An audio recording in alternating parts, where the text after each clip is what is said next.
CHUM. This is the Rick and JoeT Dumbass Club coming to you live from almost downtown Dallas. Almost. We are in the CHUMP studio, and as you can see, we have special Welcome guest to the in the Dumbass house today, Club. Richard Rawlings. Host Rick Fairless. Hi, Richard. What's going on, Rick? How are you, Joe, pal? how you doing? Good, good. I'm going to have to tell you, time stands still in here, so you can talk about Yeah, it's anything. always a It just quarter goes till- into a vapor lock. always It's always a quarter till two. Well, as long as the beer stays full, then I'm good. Yeah, you're going to have to keep an eye on his beer. He's getting low there, Vicky. Richard don't like to miss out on the Miller Lite. That's right. You better, Okay. you better get him one. So we were talking off air about a lot of cool stuff. You got a lot of stuff going on. You know, I'm real fortunate and blessed to be where I'm at. You know, you and I have been friends for a long time, and, you know, you remember me coming in here and talking about all my big dreams and hopes and all this crazy stuff I was going to do, and it took a little longer than I thought, but I stuck my nose to the grindstone and kept it there, and here we are. So it's a very blessed place to be. You know, it's amazing because, like you said, we have been. You know, I've been here 20 years, and you've been coming in here all of that It's time. day one. And you know, you were always the same. You're the same now as you were back then. You had big dreams, and you're going to do this, and you're going to do that, and by God, you did it all and more. I have gotten lucky. Well, Gas Monkey's become a good brand. It's cool. One of the things I remember, you always had this special style. I remember some of the rat rods you built. Yes, sir. And they do with the big trailer and saw you down at the Auto-Ramas and thing. The thing that always impressed me, and I still like it, is the fez with the monkey on it. Oh, yeah. That's the coolest. That's one of the coolest logos I've ever seen. Well, you know that everybody asks me where that comes from. They're like, "Oh, you're a Shriner or what have you? You know, Yeah. where did the fez come from in your original logo?" And we're just now bringing that logo back. But it was literally the monkey at the carnivals, you Yeah. know, with the little music box. You know, because I kind of thought of myself out there as more or less begging for money, begging for business. You know, so I was out there with my cup, you know, trying to get it full. It was cool. I like that. Anyway, I didn't mean to get off subject, but I just think that's one of the coolest logos ever. Thank you. So tell us some of the stuff that you got going on right now. Well, you know, we've got I guess we're building number 76 episode right now of Fast and Loud. That's amazing. 75 was for Hot Wheels. We actually built one of the original Hot Wheels into a life-size rendition with a little bit of the Gas Monkey twist to it.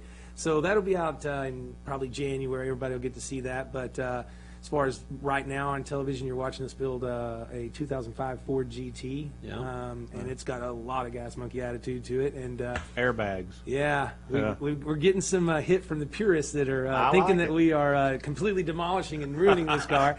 And, you know, we like to put our flair on everything that we do. And I think I learned a lot of that from you, Rick, because you always threw out a whole lot of style on everything you guys have built. Look at this room. I mean, it's crazy. Well, it's you know, everybody has their own style, and that's what you get known for. And obviously, you've taken what you were doing when it was just, you know, a few of us hanging around up here, and you've exploded that into a worldwide brand. I mean, it's been amazing. It really is. We're in 220 countries now. Oh, look at that. Pass Thank that you, Rick. over. Look at that. Thank you. Cold beer. And see, that's what I love about the fact that you guys don't drink. It's more for me.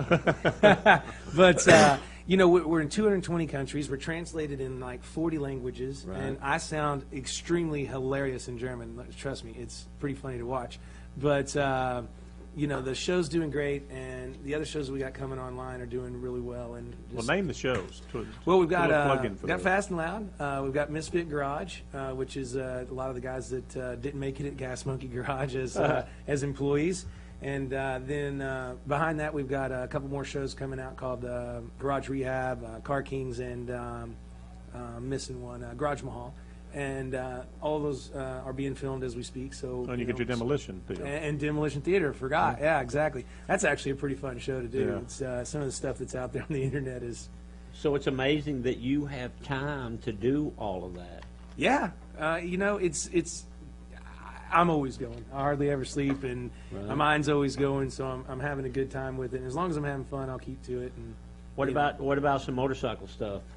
well, funny you should ask. Right now, we're actually building a motorcycle episode. Right. We built 3 or 4 motorcycles on Fast and Loud, and of course, we were in the old build-off. I guess about 3 years ago. Yeah. And this one right now we're doing is I'm calling it my Motorcycle Mayhem episode.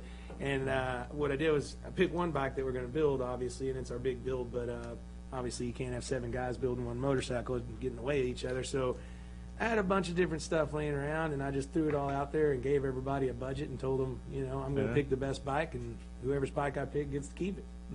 Cool. And so what do you do with the rest of them? Well, the rest of them we'll put up for sale. I'm still a business. I still got to pay the bills. You still got to turn the product on. Yes, sir. So what about you have the Gas Monkey Bar and Grill? Yes, sir. You've got 2 of them. We've got a Gas Monkey Bar and Grill. We've got a Gas Monkey Bar and Grill at the airport also, Right. at DFW, and then we've got Gas Monkey Live, Right. which is a live music venue, and we've got some great bands in there. We got James Addiction coming up in November, and But don't you also have live music at the Bar and Grill too, right? 6 nights a week. So what's the difference in the caliber of the live music? You try to make it a bigger draws over at Gas Monkey Live? Gas Monkey Live is a completely indoor venue and is for bigger concerts. It holds more people, and it's more of a concert venue. And then Gas Monkey Bar and Grill is more like your place here. It's a place you come hang out. There's some live music going on. You can go indoors. You can go outdoors. And it's a great addition to the location down here. I mean, there's a ton of people that go back and forth from you to me, Yeah. and have a good time. So we've got just closed on a place down in Florida. We're opening in Key West on Duval Street, and then next For to Gas Monkey Bar and Grill? Bar and Grill, Cool. just right there next to where the cruise ships port, and then we're going to Connecticut at Foxwoods at the casino. We've got a 27,000 square foot spot opening up there. Sheesh. And then How do you fill up 27,000 square feet? well, With it's people, all, hopefully. It's with people. Hopefully, it's all food and beverage and live music and stage and all that kind of stuff. Our spot over here, Gas Monkey Live, is 63,000 square feet. Well, and Yeah, I know Foxwood it's is the huge. largest casino in the world, isn't it? Yes. I mean, it's huge. It's a giant Unbelievable. place, and then we'll be in, like I said, Key West, and then we'll be Harker Heights down next to Fort Hood. Right. So one of the largest military bases in the U.S. If you're in just about any branch of the military, you go through Fort Hood at least Yeah. once. And so we'll be down there with the troops, and then Vegas and Cancun. Wow. I can see Vegas, Cancun. That's going to be where That's you're going to be in tourist- tourist Cancun. spot. Yeah, that's Well, true. anywhere there's a tourist, because we're worldwide, it makes sense to be Yeah. anywhere that there's tourists. vacation. Yeah. Yeah. So that's kind of the deal. If there's a Carlos and Charlie's or a Margaritaville or something like Probably that, a good then, spot then for a you, Gas too. Monkey Bar and Grill will work. Yeah, Right. makes sense. So what about, you were telling me once that you were interested in doing something with a Harley shop at one time, I really would like to own a Harley shop one day, right? and hopefully that'll happen. But right now there's enough on the plate, so Yeah. we'll see what goes on down the line. But we build some pretty nice motorcycles at our place, and we were real proud of what we You do get to do. Absolutely do. And the guy that won our build-off bike, the Discovery, ended up giving it away. I called him pretty regular, try to get him to sell it back to me. He just won't. Ain't gonna do it. No. That's a nice little bobber. I like that thing. I think Yeah. the coolest thing that we did with the build-off of anything, period, was nobody rode their bikes to the build-offs, because of Discovery and had their rules, and they're like, oh, we got to have them pristine, they got to be on there. Right. And we were like, if Y'all we're going rode. to do a build-off, then for me and Aaron, the Bearded Wonder, when they asked us to do it, he and I both had the same answers. We're going to start with a real motorcycle, not a bunch of parts on a shelf or somebody else's frame or anything else, and then we're going to ride it to Vegas. All right. We're going to make a chopper. So we started with a real full pan head, and we made it into Fred, Yeah. which is an acronym for fucking ride every day. And we jumped on. We told them we were riding it to Vegas, and they told us no. And I said, "Well, gonna we're do it leaving. anyway. We're leaving right now. We'll And if see you ya." want to see it on camera, you better get on in the truck and come on."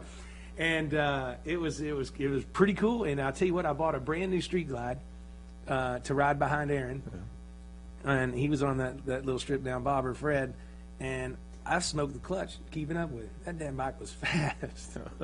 Had a good motor and it didn't weigh much. Oh man, and Aaron only weighs about 130 pounds Yeah. wet, so heaviest thing on him is his beard. But it was a hell of an experience, and it was a really, really cool bike. So on that show, you were with the Tuttles and with Jesse Jesse. James. Yes, sir. And do you still have a relationship with any of those guys?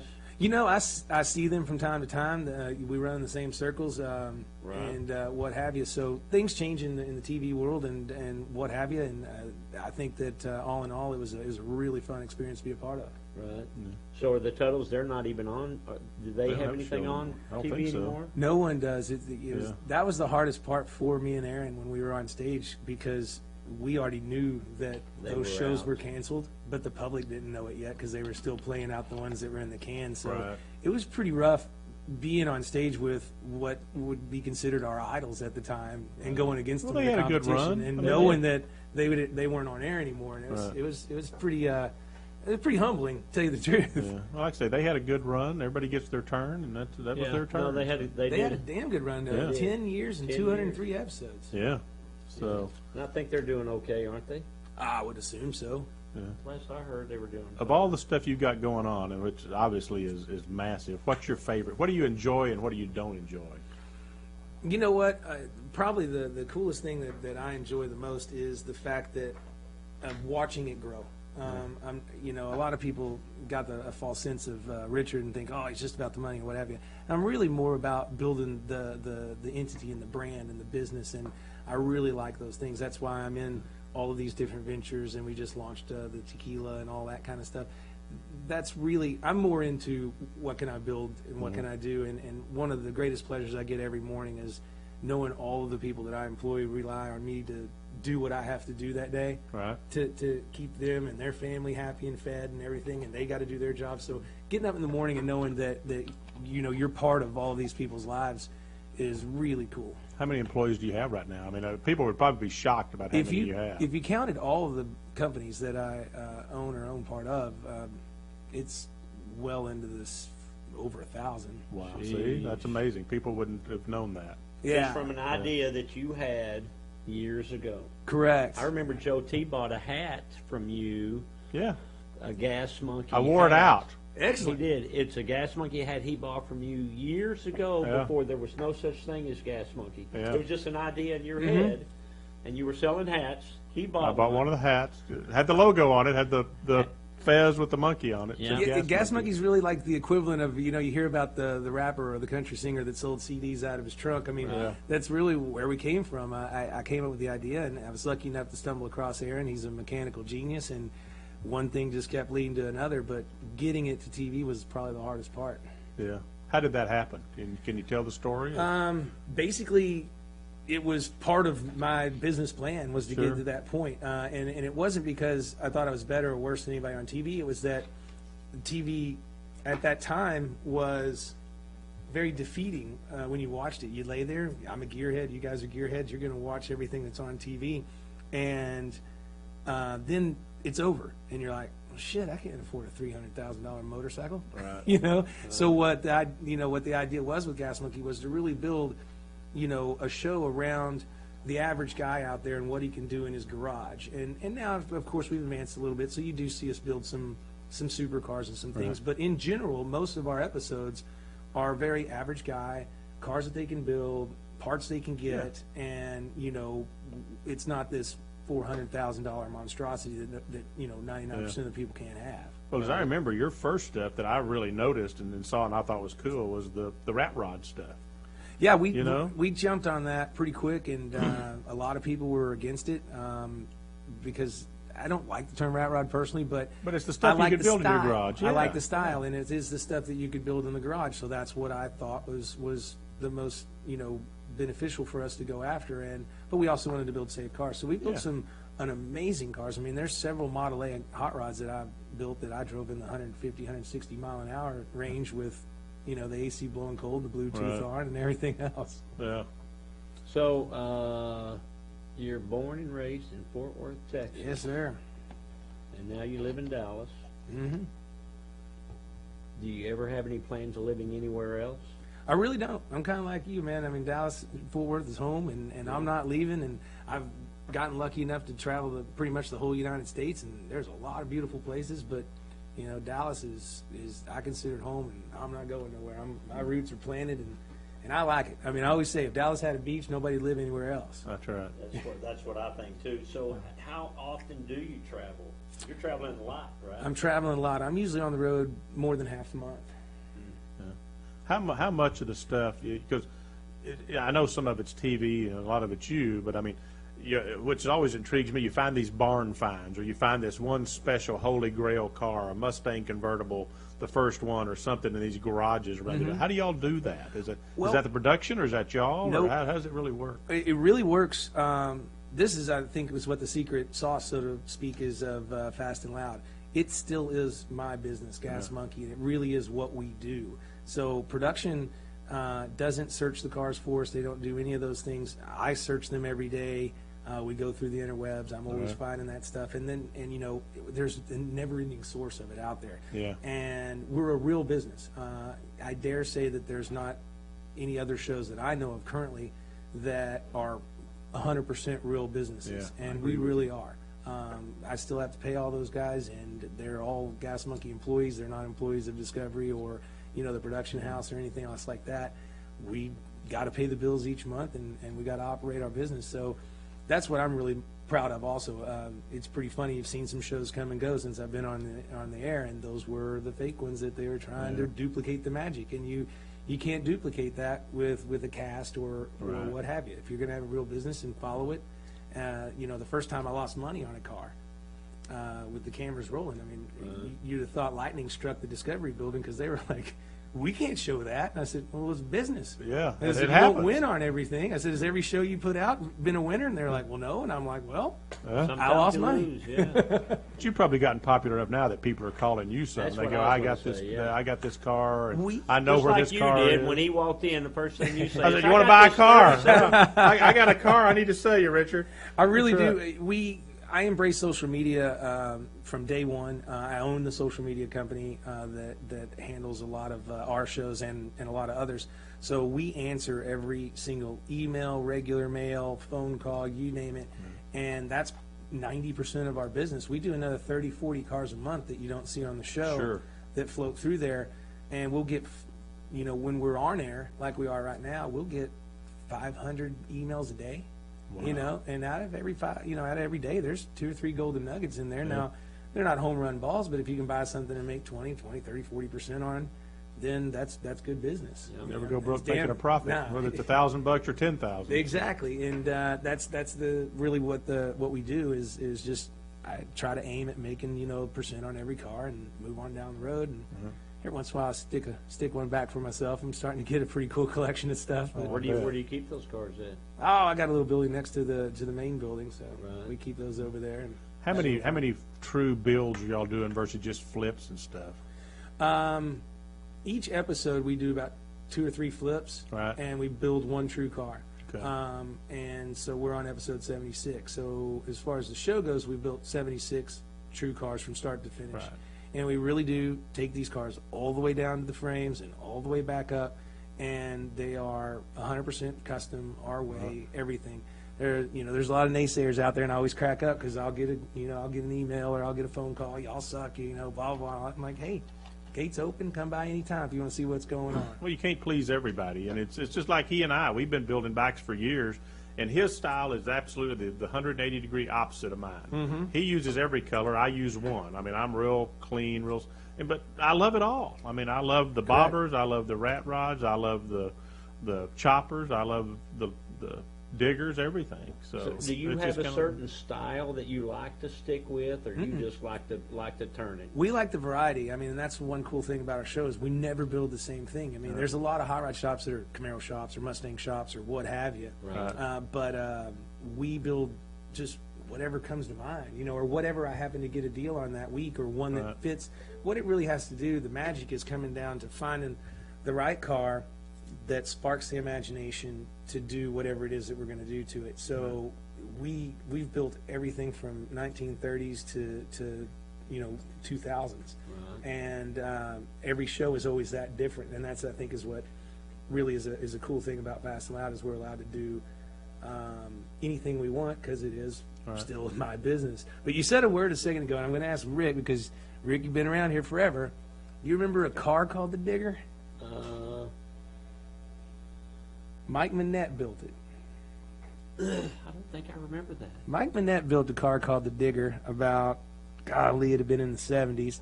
but he built it to be a street legal dragster. Right. And so it was a full-on dragster, had a closed canopy in the back, Right. with a full blower motor on it, and the blower So it was a front engine dragster, Okay. and he called it the Digger, and then it had a closed canopy on it, and he used to take that thing up and down Forest Lane and all this, and the Back when blower everybody was dragging up Yep. down Forest Lane. And so he's driving, a full-on dragster, front engine dragster. And it was street legal? Or He got it street legal, tagged, title, license, everything. And the blower motor was fake. He was still running the belt, but just underneath he had a regular carburetor, so he could have it toned down enough for the street. Right.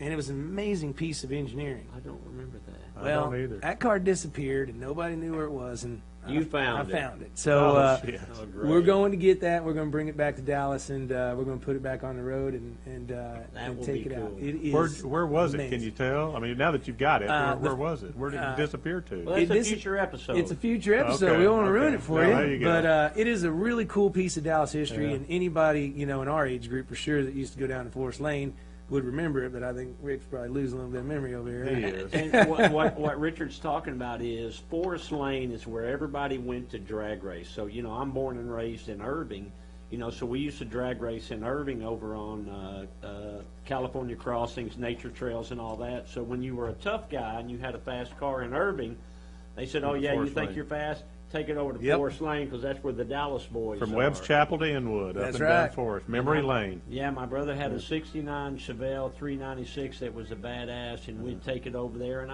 and the cops didn't care. No. They didn't care. They let you drag race up and down there, and then there got to be so many kids hanging out in them parking lots. Yeah. And the I old guess they were, Kmart parking lot down there well, by it Marsh. wasn't just that one, but it was that one and some others, and I guess they were doing things they shouldn't have been doing, and they just finally shut it down. Yeah, and now they open it up about once or twice a year Yeah. now and do a little bit of Yeah. nostalgia. But Yeah. but the problem is cars are fast now. I mean, back then Yeah. fast was 12 or 13 seconds. Yeah. No.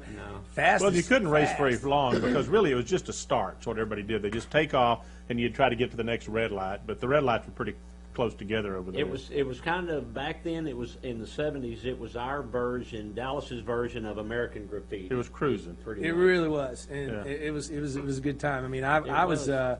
East Fort Worth boy, so we'd go over to Cooper Mitchell Right. and run up and down over there. But I never had a fast car when I was young, so I had 6-cylinder Mercury Comet. I was doing a whole bunch of one-wheeled brake stands. Yeah, but I bet you were still cruising, though, weren't you? I was still cruising. Yeah. We Okay, were now all- what's your car of choice today? Let's take it 180 degrees. Richard Rollins in 2015. What are you driving today? Well, I drive my Dodge pickup trucks for work, Yeah. and running around and chasing parts. And then when on the weekends come, I grab one of the hot rods if I can. And but I've got an affinity for, and Dennis caused this problem, my buddy Dennis Collins. But I got an affinity for Ferraris now. So, Oh, wow. being that I'm a dealer, I get to buy and sell a few Ferraris, and they don't end up killing me. Right. But out front today, I got a F12. Oh, wow, that's nice. That is nice. It's a cool car. That is a cool car. That really is. That's very cool. So you have met so many people through the Gas Monkey Fast and Loud show. Who's the coolest cat you met? Who are some of the people you've met?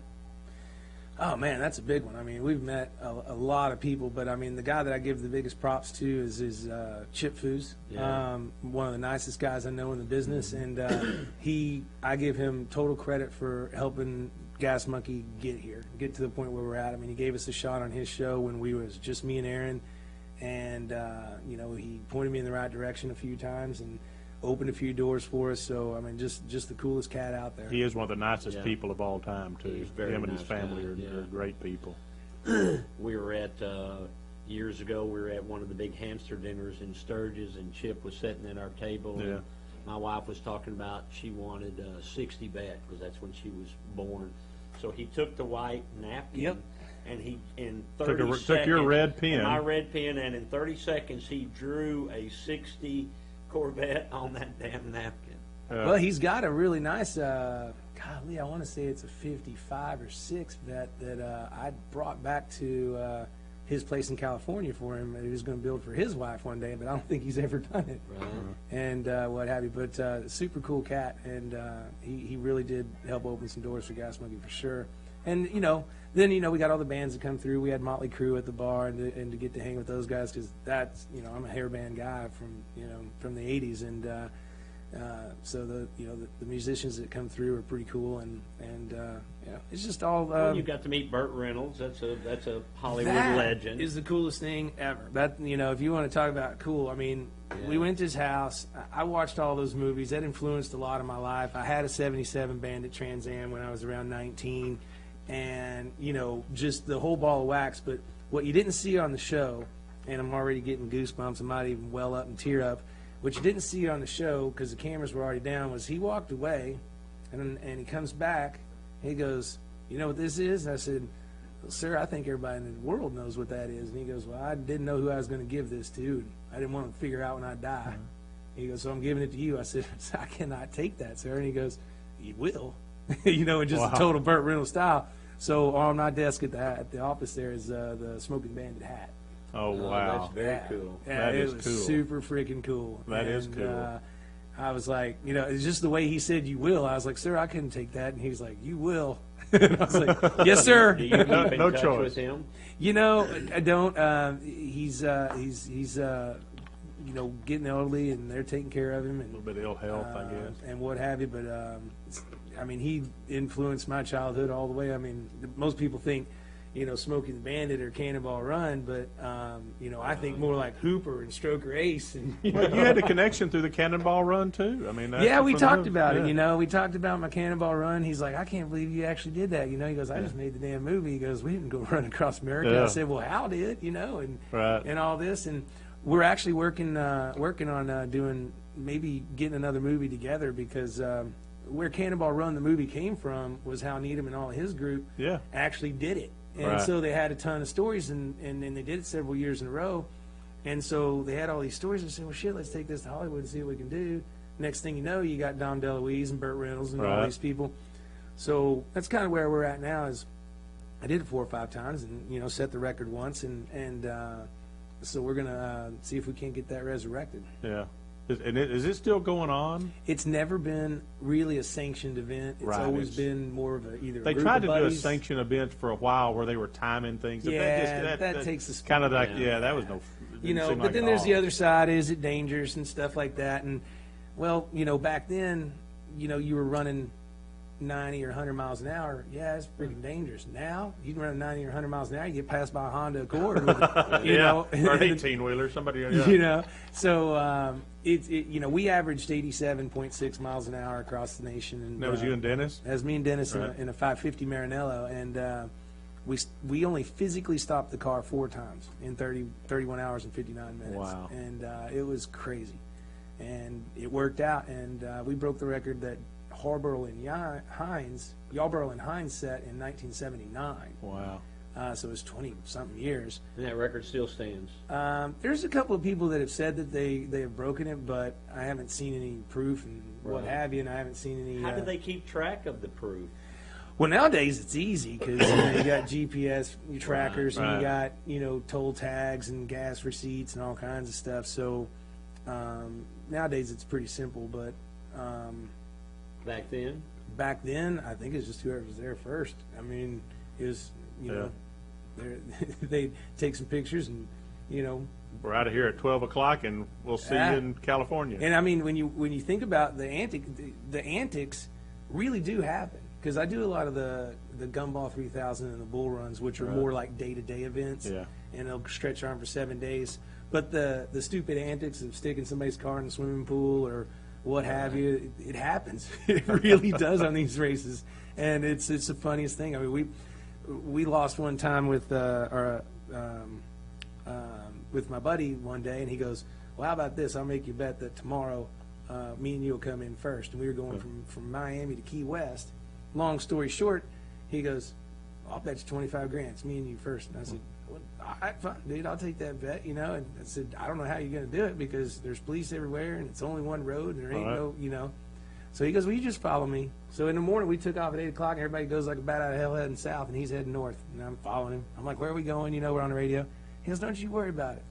And we pull around this back dirt road, and the fence opens up, and pull around a big hangar, and it's like a scene from Con Air. He's got a DC-9. Oh, shit. He's got a DC-9 sitting there Pull the twirling. car in it? put the cars in it, and part of the rules, the man rules of it is you make the lunch stop or the checkpoint. It's kind of to keep people from just skipping over, and it also is part of taking the tour. Sure. I said, well, we got to make the lunch stop. You ain't gonna land this thing in the middle of freaking Marathon Key, Florida. Right. He goes, that's what the helicopters are for. And I go, well, why the hell are there 2 helicopters? And he literally pushes me down on the ground, like trips me, and throws me on the dirt, and he goes, because it's still a race. And he runs over there and jumps in his copter and took off. And I'm like, golly. And what year was that? That was 2007. Oh, wow. And we did end up coming in first. We made the checkpoint, had lunch with everybody, and then the cars were waiting for us on the tarmac when we landed, and I think we ended up winning by about 40 minutes. Yeah. That's hilarious. But there's no rules. So Right. there's really no rules except for gentlemanly. You make the checkpoint, and you finish, no matter what your adversity is. And I mean, I've seen people have to come through some pretty crazy things to get finished. Wow. There's a big race down in Central America that some of our hamster buddies do. Yeah, what's the that called? Panamera or whatever is it, the Panamera or Have something you done down that there? before? Yes, I've done half of it before. The Pan America. Yeah. What is it? It's the 1,000 or Yeah. 500 or something. It's down through Central America. Well, you talking all the way to Central America or the one in Mexico? The I La don't Carrera know. Pan America. I think that's the one. That's yeah. the one in Mexico. Yeah. And That's where Dan and them go down Yeah, to, right? yeah, Dan Roach and them I've go. gotten an opportunity to run about half of that one year because I was structured on time. But a really cool race. Been doing it for a long time. It's a timed race, And they take old cars and all kinds of crazy stuff. It's all old cars. yeah. They try to do an open class and bring in some new ones, but they're just too fast for some of the roads, Yeah. and people are going to get hurt. But I mean, it's a rough race, and people, some people don't come home from that one. Yeah, I've heard You got to that. pay attention, Yeah. and it's like the Pikes Peak Hill climb, Right. that. Have you done that one too? Yep.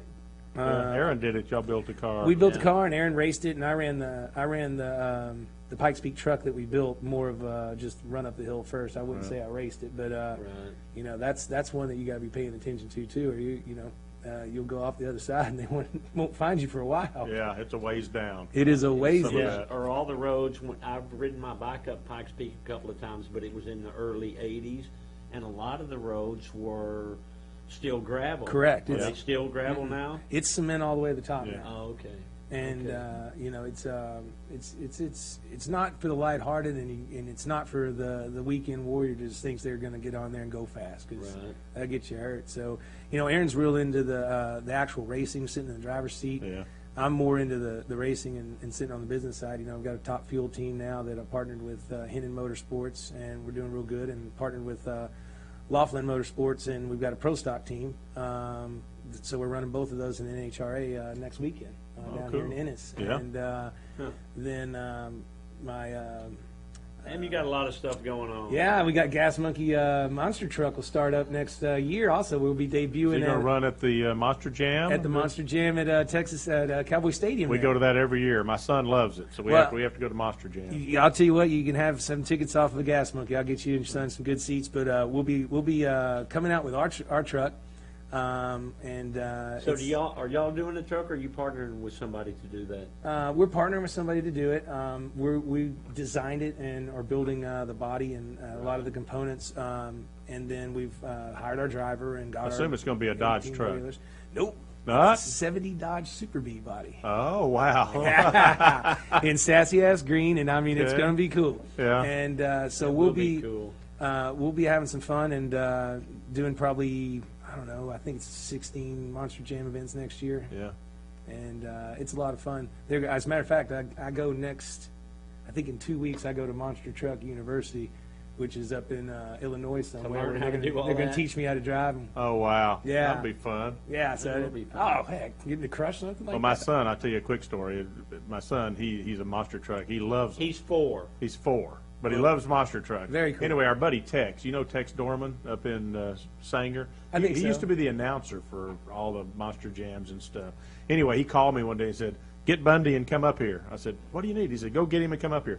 Got him, threw him in the car, went up there. Gravedigger, they'd run the Gravedigger truck up there and was parked at his place. Very and cool. Stopped it for a day. So Bundy got to get up in Gravedigger and act like he was driving it and do all that stuff. It was a blast. Well, So- Gravedigger's the one to beat as far as Yeah. the crowd favorite. And, Oh, yeah. so hopefully Gas Monkey can get out there and make an impression. But Hot Wheels has got a big truck. They've Hot got a Wheels big- does. Yeah, so that's cool. So what's next? What haven't you done yet that you want to do? You know what? I'd like to take some time off. I could use a vacation for about a year, but Right. Will they let you do that? They won't, will they? you know, Vacation they really doesn't pay won't. very well. You know that, don't you? No, vacation doesn't pay well, but I could use a break. It's been a pretty wild ride for 4 years now, and we're hopefully next year going to get to space it out a little bit, have a little bit more time off, and get to enjoy some of the fruits of our labor. And I know my wife will be happy if I can take her somewhere and show her a good time. Now, does she still have her own business?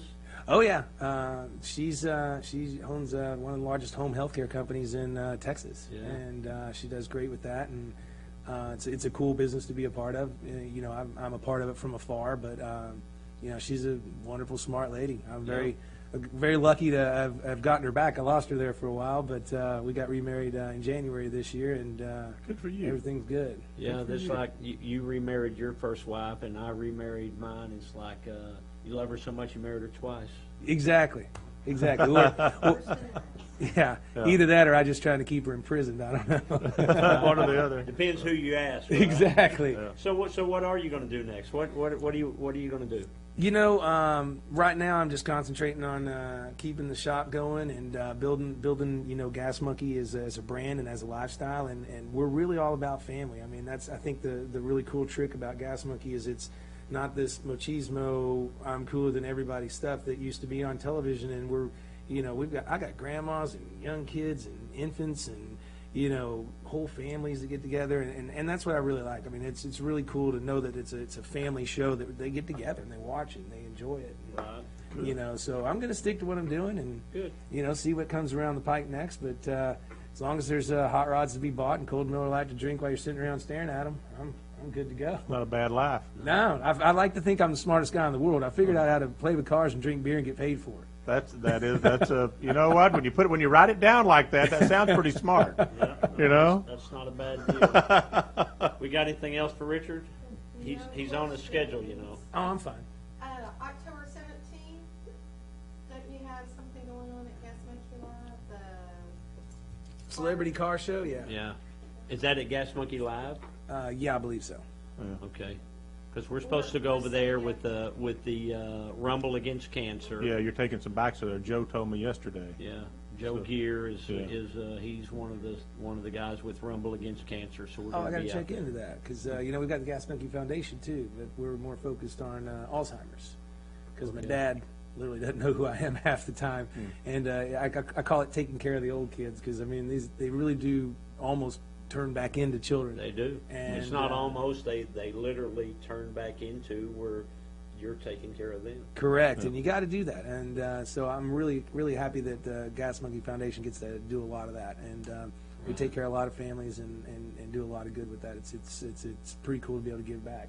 Yeah. I remember when I was asking for a handout, so to be able to give back now, it's pretty good. Yeah. Well, you do a lot of stuff with charities that people don't know about. We do. I'm real active about it. I don't really, a lot of people, like I said earlier, think that I'm about the money, but I like to just have fun and do things with charities, and I don't need anything else. I got one car and one motorcycle and cold beer. I'm good. Well, it's cool because it's like you said. I mean, the part that out of all this time we've talked, the part that I liked the best was what your focus is building your brand and taking Gas Monkey and making it into, it's already a worldwide brand, but you're always looking at how you can improve what you have, and that's the same way I do on a smaller scale, obviously, with strokers. It's like it's your life achievement. This is my life achievement. Next week on the show, I got Michael Ballard, and I talked to him a couple of days ago, and his life achievement was the Full Throttle Saloon. Yep. And when he lost all that in a fire. I heard. And it's just very humbling. And I know it is for you and for me to be able to do what you love to do and to get paid to do it. It's crazy. It's crazy. Well, and life's short. You want to be around people you like and your friends and family, Right. and it'll be all right. That's what's cool. I got the family all running around just like Rick does, and Daphne does the books, and it's Dad comes by and sweeps floors because that's just what he likes to do, and it's pretty cool. Yeah, no, it's a cool thing. Okay, I think that's it.